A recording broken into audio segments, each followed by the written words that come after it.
Hello! Alors le don, qu'est-ce que c'est que le don?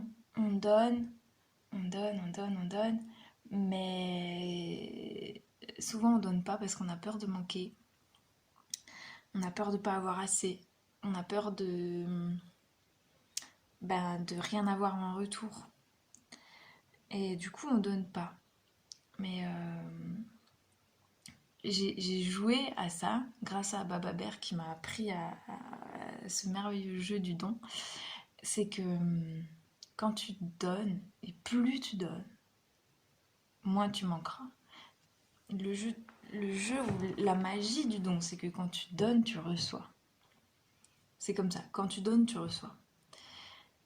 Et, euh, et du coup, j'y joue depuis un certain temps maintenant à me dire, ok, j'ai pas peur, de toute façon, euh, j'ai la foi et j'ai envie de jouer à l'aventure de la vie. Du coup, je donne des sourires dans le métro, je vais discuter avec des SDF, je vais donner de mon temps, je vais donner de mes astuces, je vais donner de l'argent à des assos, à des amis, à peu importe, à plein de choses. Je donne de moi et je suis généreuse avec tout ce que j'ai en moi, j'ai envie de le partager.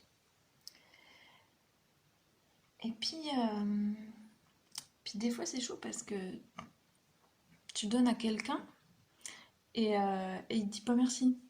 Ou quand tu vas lui demander de l'aide, ou quand tu lui dis bonjour, il va pas te répondre.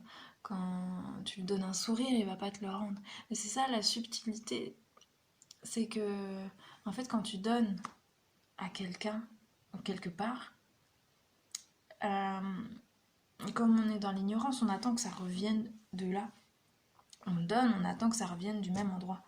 Mais non, la magie et la subtilité du truc, c'est que tu donnes ici et ça va revenir par là, par là, par là, par là. En fait, ça revient d'autre côté dont tu t'y attends pas. Et là, je m'en suis rendu compte quand... Là, je suis dans un appartement où je me suis mis en quarantaine. On m'a... euh, donc on m'a prêté un appartement, quelqu'un que j'avais vu 2 fois dans ma vie. Et je me demande, tiens, où est-ce que je peux aller pour pas risquer de contaminer mes parents? Bam, on me prête un appartement. Donc là, je suis dans un endroit où je connais potentiellement personne, un nouveau quartier, un nouvel immeuble, etc. Et un jour, j'entends sonner à la porte. Je dis, wow, c'est qui sonne? J'ai pas mis de musique, je sais pas. Et j'y vais. Et en fait, c'est le voisin du dessus, un papy très gentil qui a vu que je dessinais sur le balcon et qui me ramène des feuilles de dessin. Trop sympa. Donc il me donne ça. 2 jours après, il revient, il me donne un magazine d'aquarelle, il me donne des tableaux qu'il a fait à l'aquarelle pour me montrer, il répond à mes questions, il a envie de m'expliquer comment progresser dans l'art, dans le dessin, etc.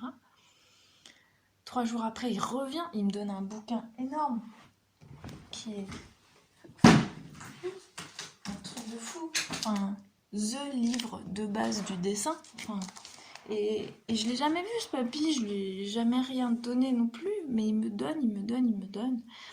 Et ça montre bien qu'il n'y a pas de logique. Donc lui, il me donne, moi je donne ailleurs. Et, euh, et c'est une balance comme ça, en fait. C'est un jeu de balance. Et je sais plus ce que je voulais dire d'autre par rapport au don. Le don de soi, il y a plein de scientifiques qui sont en train de chercher comment aider l'humain contre la dépression, comment soigner cette maladie. Et beaucoup concluent que pour aider, il faut donner et participer au bien-être de quelqu'un ou de quelque chose d'autre. Et, euh, et donc même si on ne reçoit pas en matière, en objet, en sourire, on va le recevoir en joie intérieure. Et donc voilà, c'est ça, c'est que... Moi je me suis perdue avec cette coupure. Et, euh, et donc vous voyez mes cheveux qui poussent. Maintenant j'ai des épis, super génial. Faut que... Je sais pas ce que je vais faire avec ça. Parce que j'aime pas me coiffer, moi. Enfin bref. Je vous souhaite une belle journée, prenez soin de vous et à demain.